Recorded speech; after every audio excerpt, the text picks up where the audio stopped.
Fala aí pessoal, tudo bem? Pastor Adriano Batista aqui pelo Verdade 10 Minutos. Um abraço a todos aqueles que sempre me acompanham pelo canal e também os temas que tenho tratado aqui, obviamente de interesse cristão. Nosso primeiro vídeo do ano, espero meu Senhor Jesus que esse trabalho continue rendendo para todos nós com esse objetivo de formar, estruturar uma igreja exclusiva e fiel a Cristo em tempos, ou último tempo, né, em que estamos. Espero meu Senhor Jesus colaborar pela tua formação, pela tua edificação, tendo em vista que a fé que buscamos está na face do Cristo, na sua atividade messiânica. Ok? Bom, meu tema hoje com vocês aqui é a Igreja 2030.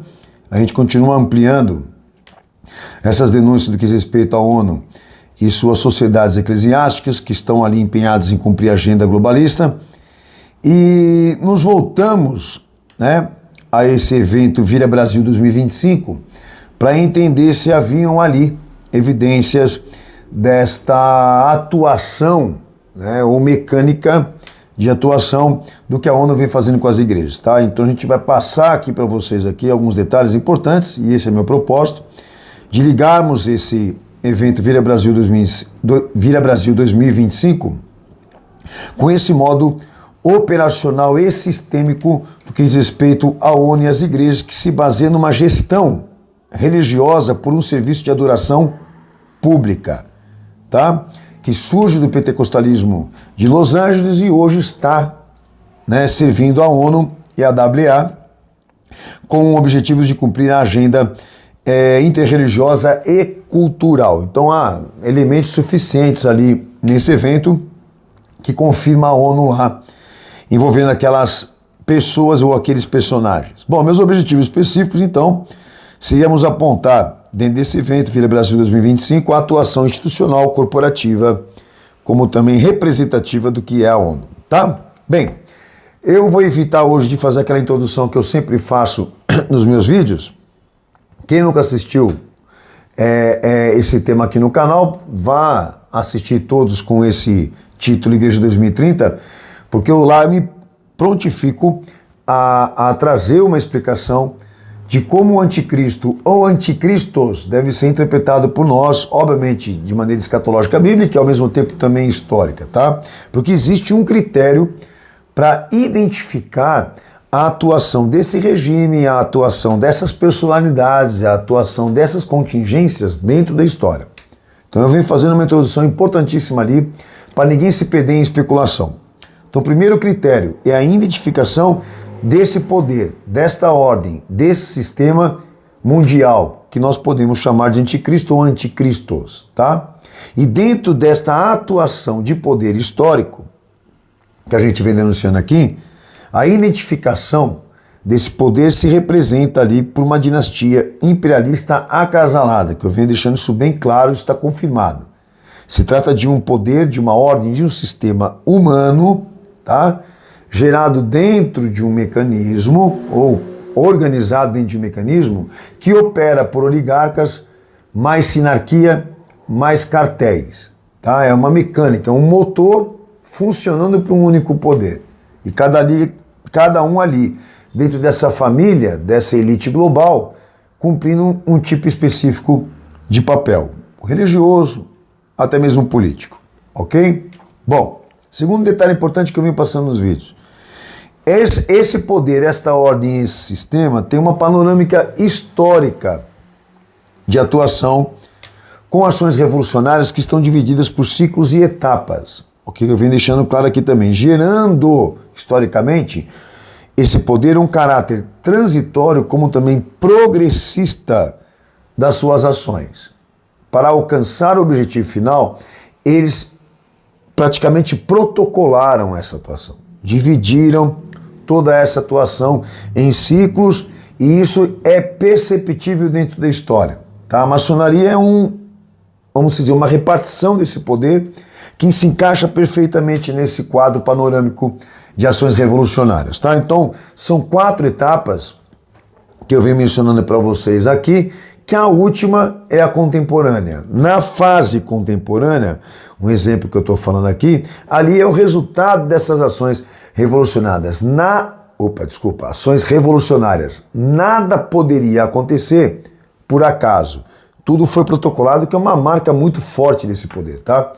Então a gente costuma até usar a expressão aqui, né, que é o itinerário da serpente simbólica, né, por onde ela passou, por onde ela andou, por onde ela atuou, que agora, nesse momento, nós estamos vivendo o desfecho de tudo que aconteceu dentro da história, tá?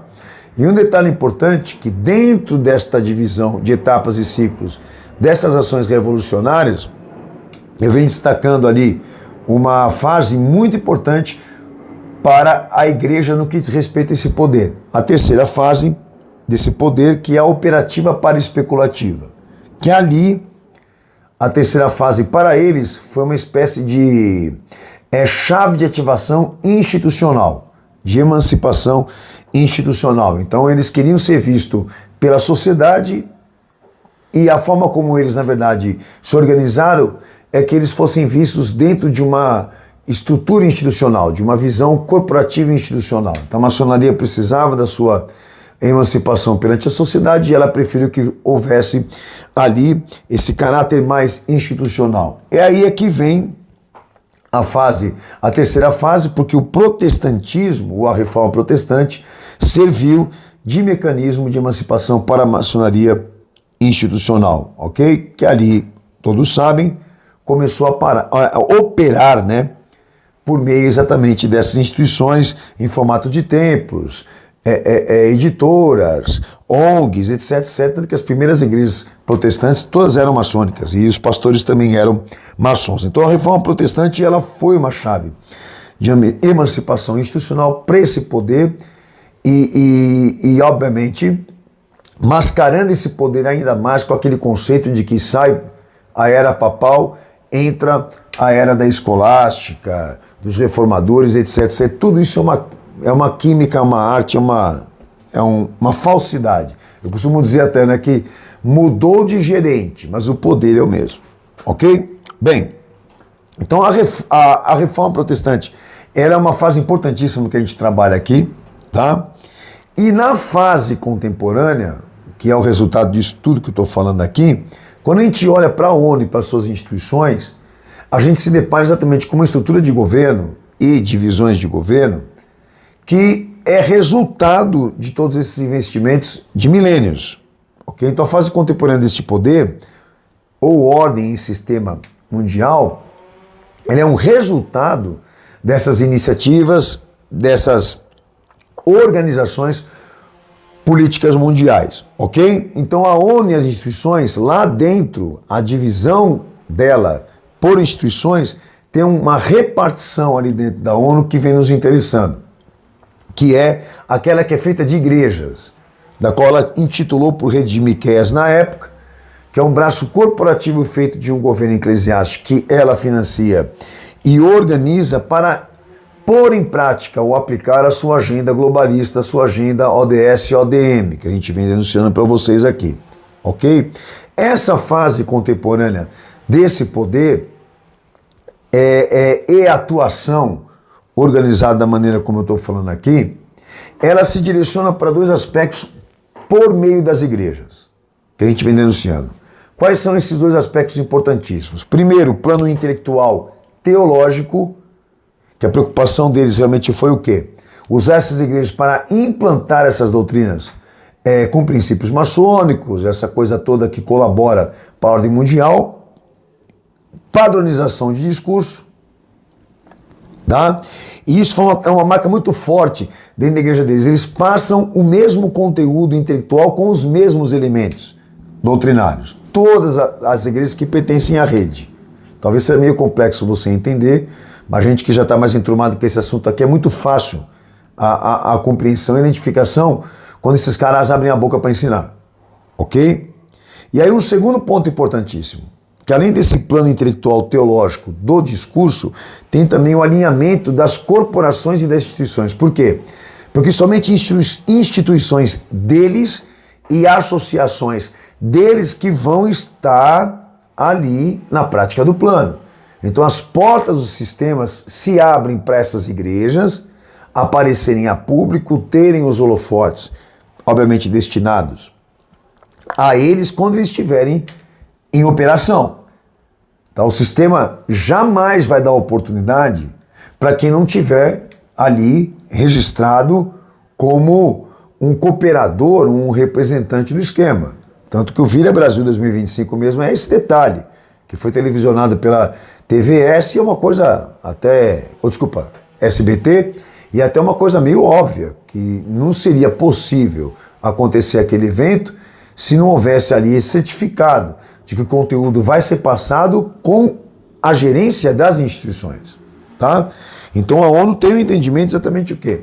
Que esses movimentos que agrupam essas instituições que ela controla e financia, eles realmente sejam cooperadores e desenvolvimento também dessas metas do milênio, tá bom? Então isso é um ponto importantíssimo, tá? Movimentos que uma hora estão dentro de igrejas, outra hora são para-eclesiais, tá? São movimentos que também operam por intermédio de eventos, congressos, etc, etc, etc, como eu venho explicando para vocês aqui, para não deixar tão evidente, tão claro essa atuação deles, ok? Bem, que agenda que é essa intelectual? Que conteúdo intelectual é isso que as igrejas estão passando, pastor? Que aí vem um complexo mais ainda na nossa reflexão. É como, né, identificar essas igrejas, como saber se elas estão aplicando ou não essa agenda. Primeiro se baseie em quais são as cláusulas que as igrejas se pontificaram, desenvolver e cooperar com a ONU. Que eu venho destacando que a Igreja Assembleia de Deus Madureira assumiu publicamente com o Vaticano e com a ONU. Humanismo político, tecnologia integral, ambientalismo holístico e diálogo interreligioso e cultural. São esses 4 pareceres da agenda que eles se pontificaram como instituição, obviamente educar e implantar e introduzir essas doutrinas, tá? Da maneira como estou explicando aqui. Então, esta agenda hoje ela está sendo passada pelas igrejas, tá? No modo geral, todas estão representando alguma coisa disso aqui. Até aqui tudo bem? Então são 2 pontas de lança. O plano intelectual teológico e do discurso, como também o alinhamento institucional desses grupos, dessas corporações que vão gerando filhos, ramificações, sociedades. É uma coisa extensiva, complexa, colossal, o que a ONU hoje tem em mãos, que este poder criou para ela. E notando uma coisa importante, o poder da qual me refiro, o poder internacional, o poder invisível, ele não se identifica nessas estruturas governamentais. Não está identificado dentro delas, tá? Ele governa por fora, ele é invisível, ele não aparece. Então tá lá a ONU, as instituições, quem foram eleitos para administrar o negócio, eles aparecem, mas quem está governando essa estrutura não aparece. Então a gente chama de poder oculto, né? Então essa família elitizada, essas estruturas, né, que saem dessa dinastia que eu disse aqui, elas são praticamente quase imperceptíveis, não são visíveis, tá? Eles não gostam de aparecer. É muito bom, é muito importante frisar isso aqui para vocês, ok? Bem, agora a gente retoma rapidamente aqui para a terceira fase desse poder, até chegar no Vira Brasil 2025, tá? Essa terceira fase que eu disse que é importante, a operativa para especulativa, que representa ser uma emancipação institucional para a maçonaria, por meio de uma base humana anticlerical, maçônica protestante. Essa base representou essa chave de ativação para dar à maçonaria a sua emancipação institucional, que a princípio iniciou ali Lutero, depois Calvino, depois demais reformadores, todos eles eram maçons, para quem não sabe aqui, tá? Então ali a terceira fase representou exatamente uma organização, um planejamento institucional de gestão intelectual e educacional, tá? Que Lutero foi isso, Calvino foi isso, então a maçonaria passou a estar ali representada por essas instituições e, obviamente, por aqueles que assumiram a peregrinação desses propósitos, tá? A princípio, essa terceira fase foi representada pela maçonaria inglesa e francesa, é isso mesmo, tá? Iniciou-se ali na Europa essa organização, esse planejamento de expansão mundial, e quando isso se fortaleceu ali nas revoluções francesas e etc, etc, etc, e o protestantismo tomou corpo, né? e se formou ali em segmento, registra-se na história que a família Rockefeller foi lá e assumiu essa missão ou modo operacional protestante maçônico anticlerical, com demais planejamentos de avanço institucional para a maçonaria, assumiu a missão de levar isso para os Estados Unidos.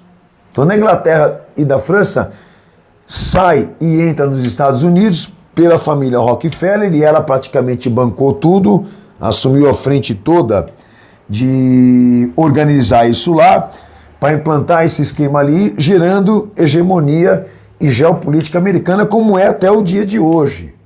Como é até o dia de hoje, tá? Como é até o dia de hoje no nosso país, em toda a América Latina, tá? Lembra, o itinerário da serpente. Sai da Europa, entra nos Estados Unidos e vai desembarcar aqui no país, no Brasil, em toda a América Latina, ok? Bem, nos Estados Unidos, essa iniciativa de implantar lá o protestantismo maçônico também teve o mesmo modo de operação, de estar sendo representado por igrejas, templos abertos maçônicos, ONGs, editoras. Família Rockefeller tem mais de 2 editoras que ele abriu para se preocupar exatamente com esse negócio de mudança de linguística, bíblica, essa coisa toda, que é uma outra realidade da atuação desse poder. E fortalecer o protestantismo maçônico nos Estados Unidos e gerar ali também, como foi na Inglaterra e na França, né? Essa coisa de cristianizar o mundo, institucionalizar a educação, inclusive a educação teológica, e o confisco da educação religiosa, praticamente, né? O que a gente pode, na verdade, definir a reforma como também foi, né, a era papal, ok? Bem, Estados Unidos fortalecendo também esse esquema lá e criando, né, essas estruturas ali, fazendo progredir essas estruturas como foi na Europa, houve uma outra iniciativa interessante que nós estamos tratando aqui.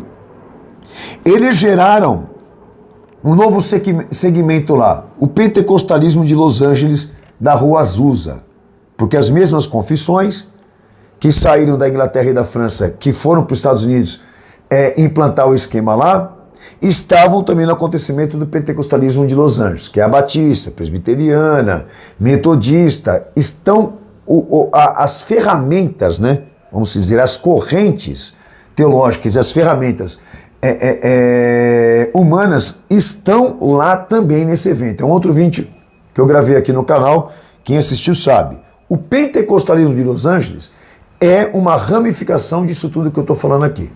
Tá? Então eles criaram essa iniciativa de gerar um novo segmento para o protestantismo, que é o pentecostalismo. Você não tem não tenha dúvida, ok? E gabaritaram, vamos dizer assim, ou orientaram William Joseph Seymour a assumir ser o fundador desse acontecimento, que aí, né, vem a fama de que ele deu um endereço fixo para o Espírito Santo descer quando eles oravam. E ali a gente começa a entender os moldes desse segmento, dessa tendência teológica e eclesiástica, como também seu método de inspiração. Qual foi o método de inspiração que o pentecostalismo de Los Angeles inaugurou lá a pedido do protestantismo maçônico? O método é reavivamento. Essa palavra reavivamento é uma chave de ativação para essa tendência gerar público, gerar segmento, essa coisa toda aqui, ok? Que é o neopentecostalismo hoje, ok? Bom, o que consistia ali, né, esse método, esse sistema de inspiração? A autoafirmação do espírito e a predominância do espírito. Isso aqui é um movimento espiritualista sem sombra de dúvida, tá? É o positivismo. Esse pentecostalismo serviu para gerar esse pentecostalismo com esse objetivo de ser um segmento espiritualista, de ser ao mesmo tempo também religioso, também cultural. Tá bom? Então esse sistema e esse método de inspiração do avivamento, do reavivamento que o pentecostalismo de Los Angeles ativou e inaugurou, traz ali a obrigação e o dever com a terceira fase de continuar aplicando esse mesmo conceito que Lutero e Calvino também geraram a criar como maçons, tá? O conceito de que a igreja é uma distribuidora de bens espirituais para benefício da humanidade e também para introduzir aspecto de vida. Tá? O entendimento aqui deles é que a igreja também lá deveria ter esse conceito de que ela foi aberta para o povo e para prestar serviço religioso.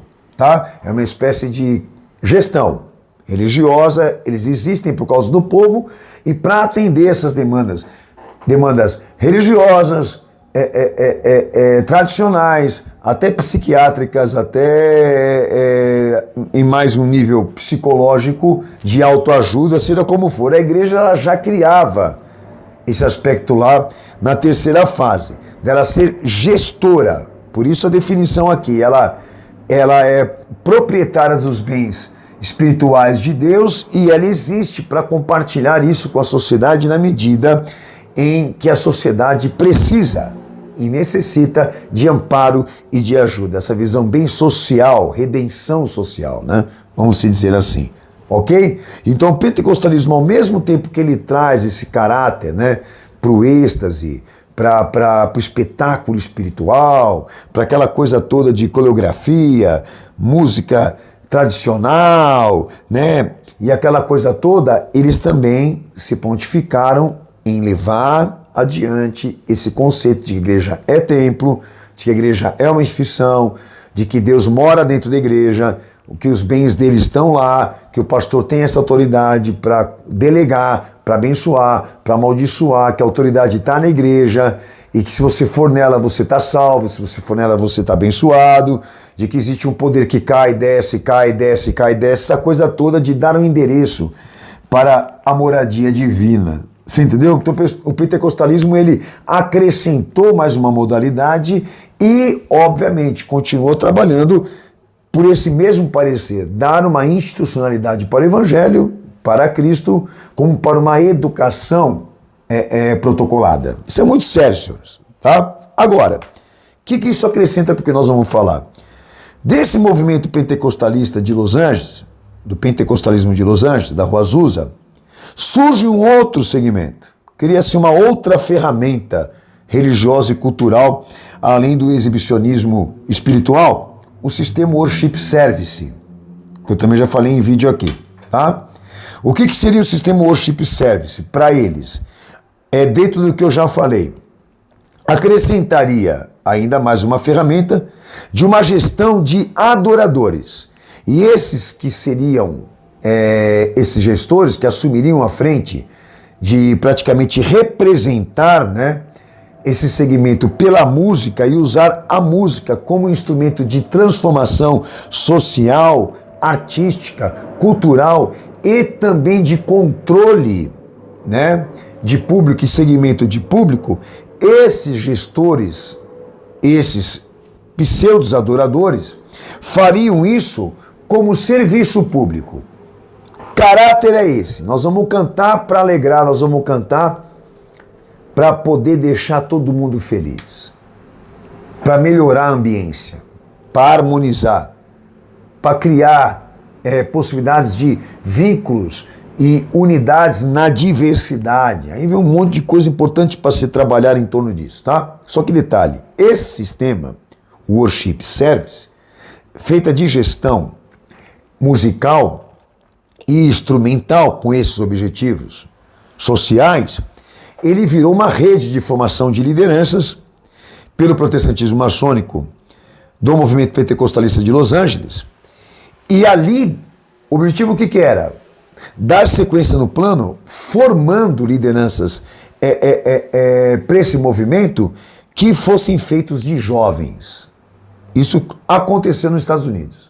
Então, para isso, eles abriram escolas de música, abriram precedentes até mesmo de educação musical lá nos Estados Unidos, que já estavam dentro do currículo e do plano educacional secular. Os americanos já entravam na escola, já tinham aprendizado de música e canto com música protestante já desde criança, vocês sabem disso.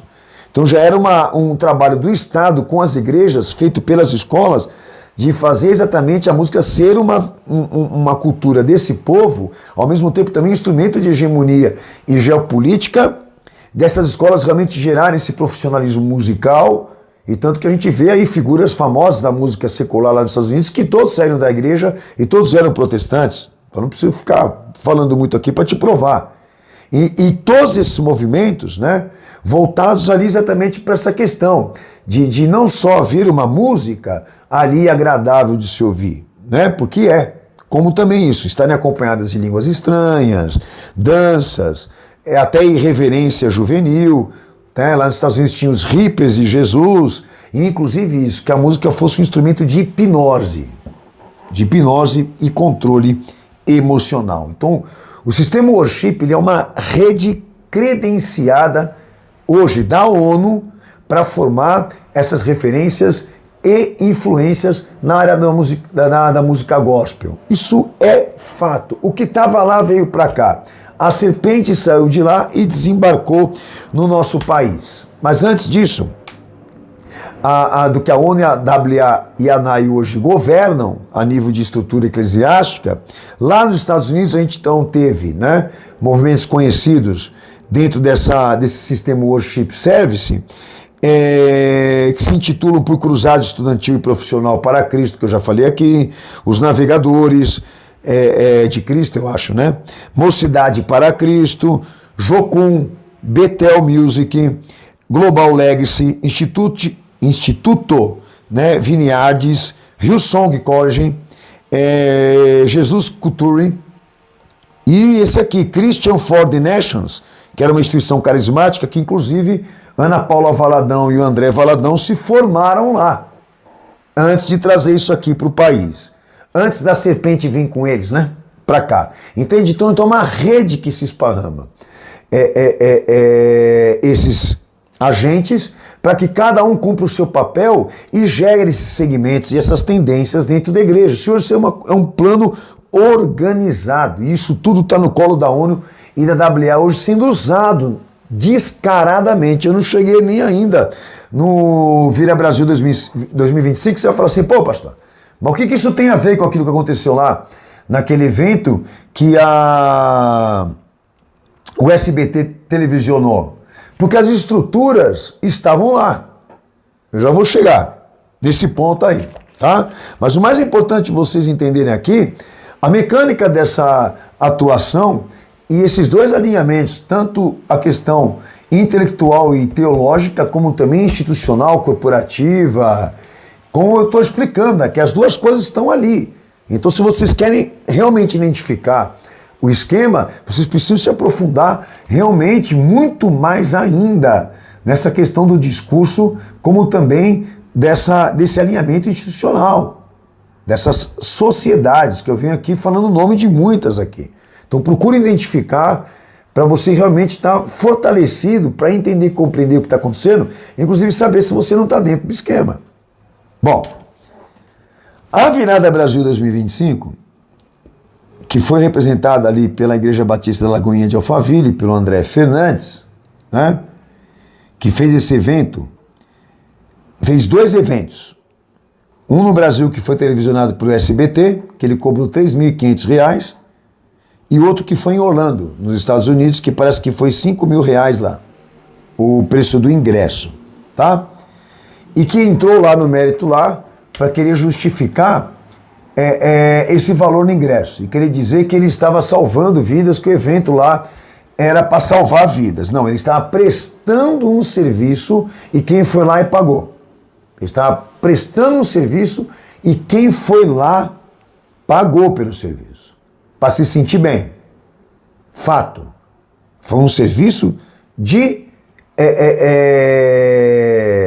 como eu falei aqui, né? Um serviço de apresentação musical, artística, para atender essa demanda espiritualista. Foi o que aconteceu lá, e com as instituições que eu vou falar aqui, que estavam presentes e que representam a ONU. Fato. Eu quero fazer aqui o desafio para esse tal de André Fernandes, para ele apresentar a relação das empresas que financiaram aquele esquema lá, para ver se é só membro da igreja mesmo. Porque tinha gente da ONU lá.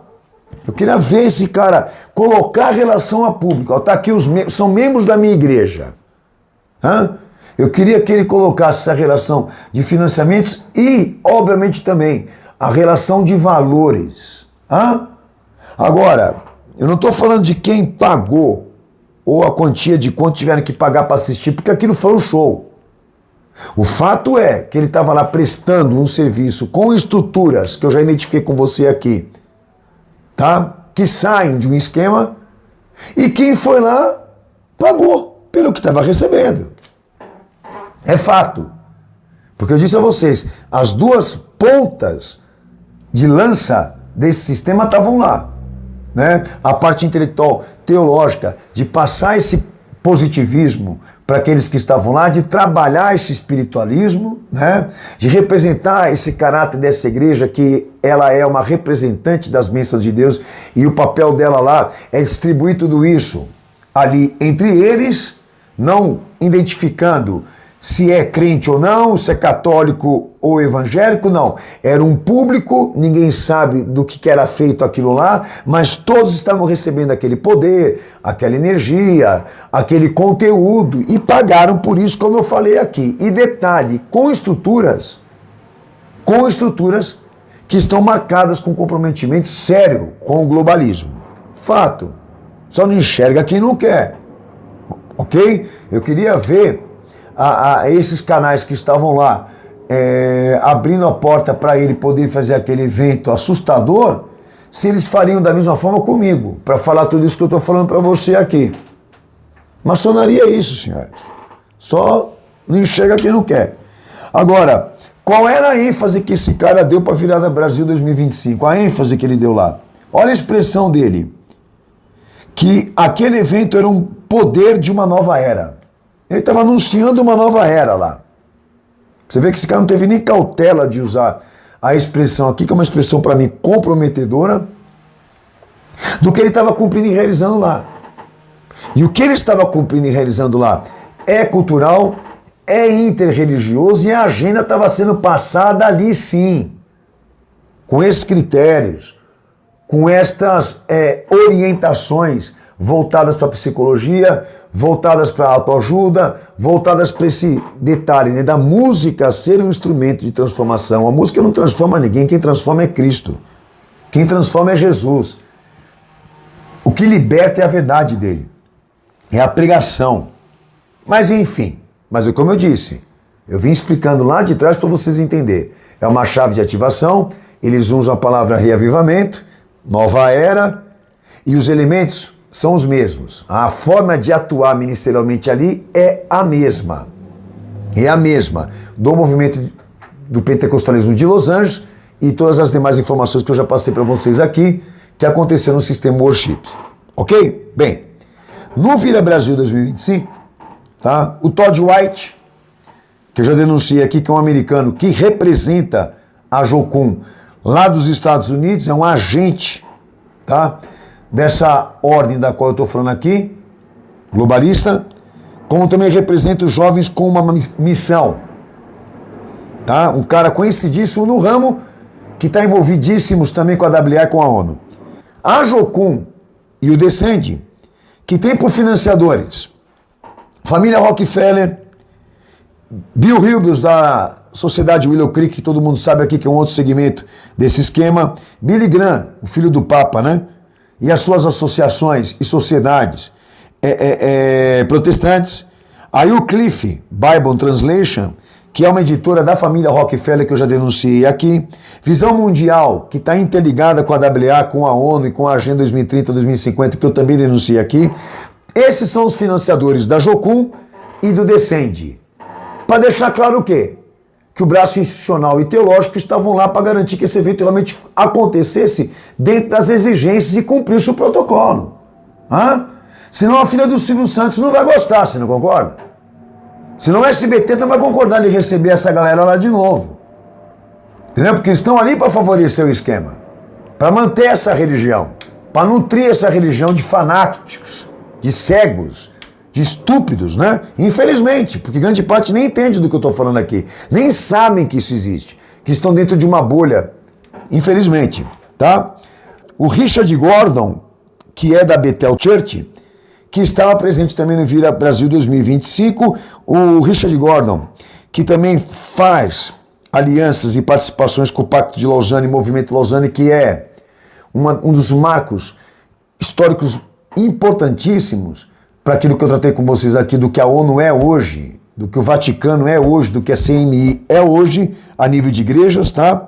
E o Richard Gordon também, que estava no evento, que também é participante do Global Lideranças, da ONU e da WA, que é um grupo de líderes que eles chamam lá de Empored 21, que eu já denunciei aqui também.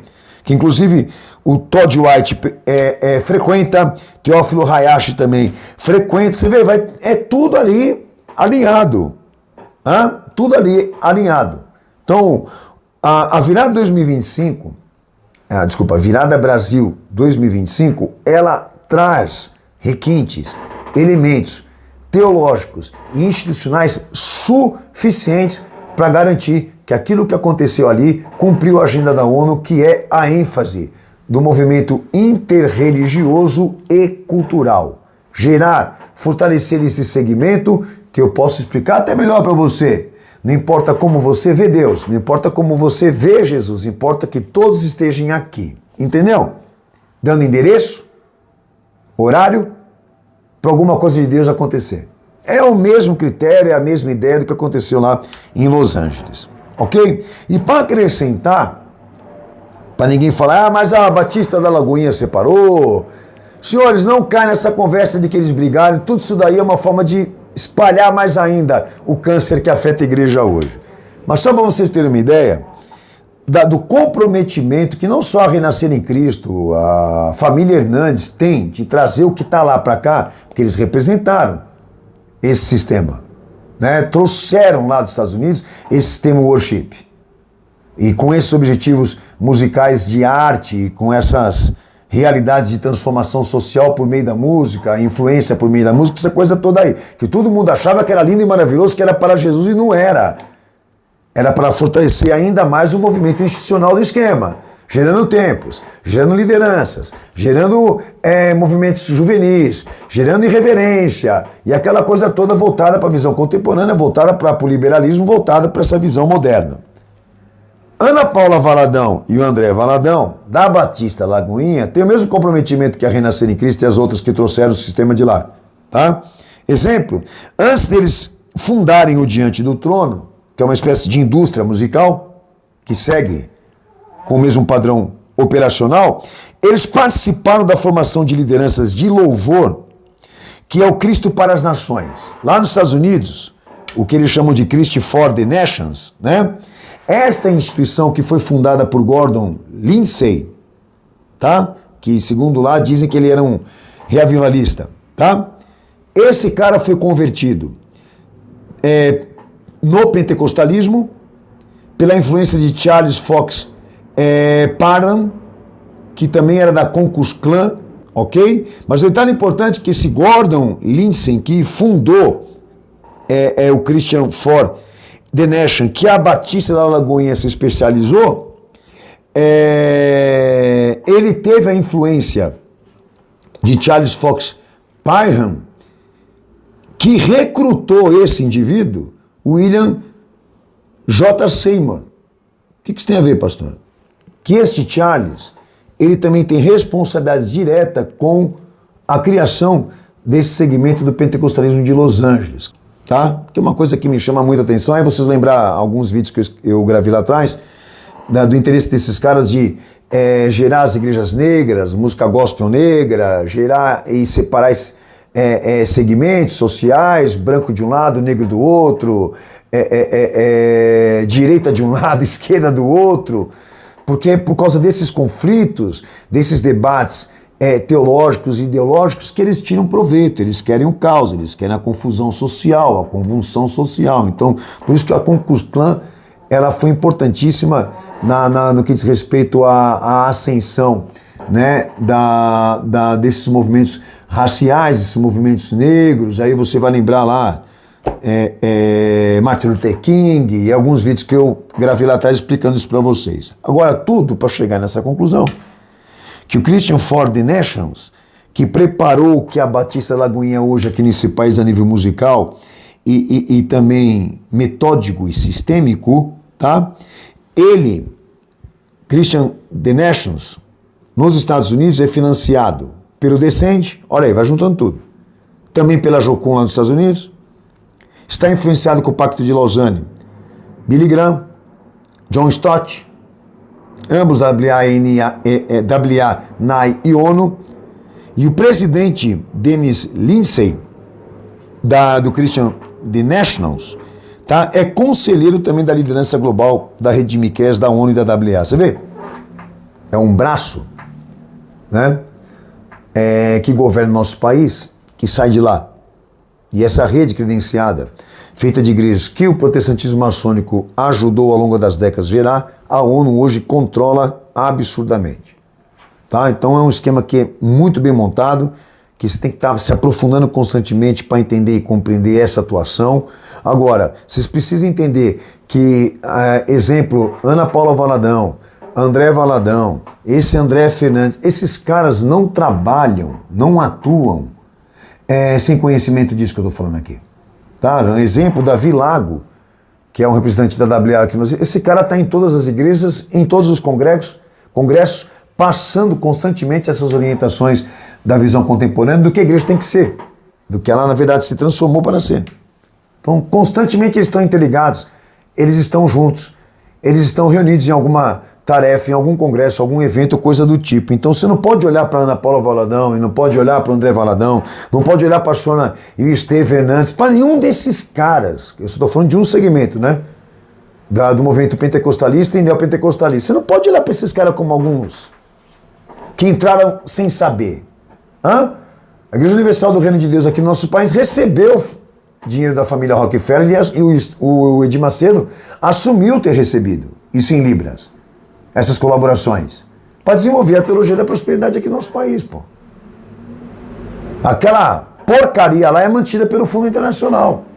O que o Macedo é hoje se deve a esse poder internacional. Então vocês têm que entender que essa rede funciona e trabalha de maneira ambígua, mas organizada e planejada com as mesmas orientações, tá? Uma hora institucional, outra hora teológica. Então realmente é complexo, tá? Agora, pode haver alguma coincidência em um ou outro, tudo bem, mas não em todos e nos principais. O SBT abriu as portas para televisionar a Virada Brasil em 2025, porque é, obviamente, um evento que agrega circulação financeira, óbvio, mas porque a porta tinha que abrir, porque se tratam de instituições maçônicas, da ordem. E o esquema tem que acontecer, SBT não fica aberto. Não existe se também não cooperar. O sistema funciona assim, senhores. Entendeu? Agora eu quero ver essa porta abrir, né, para quem quer pregar a palavra de verdade, ao invés de ficar levando a música como instrumento de transformação e influência de massas, para não falar a hipnose. Senhores, então eu espero no meu Senhor Jesus que tenha colaborado com você essas informações. Eu faço o desafio com o André Fernandes, prova ao contrário. Todd White, Teófilo Hayashi, Richard Gordon e demais instituições globalistas da ONU e ramificações da WA no seu evento. Me dê a lista dos financiadores. Me dê a lista daqueles que colaboraram financeiramente com você e planejaram esse evento, que grande parte, 90% de quem trabalhou lá é do meio secular, nem convertido é. Foram pagos para fazer a apresentação, certo? Grande parte daqueles que estavam lá eram artistas. Enfim, só não enxerga quem não quer. Senhores, um abraço.